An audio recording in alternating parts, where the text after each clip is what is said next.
What's up, people? So I'm not a mechanic, but I do like working on my cars.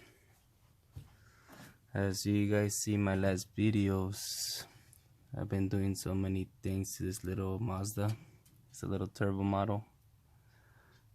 I replaced a couple of the little vacuum hose, some of the fuel lines. The car was sitting for 10 years. It's gonna be 11 now at this point. Good thing I have the manual book because I almost forgot how to connect the lines, and as you can see, trying to organize myself, my tools, and the parts that I took off. Besides that, I do not recommend an Rx-7 unless you know how to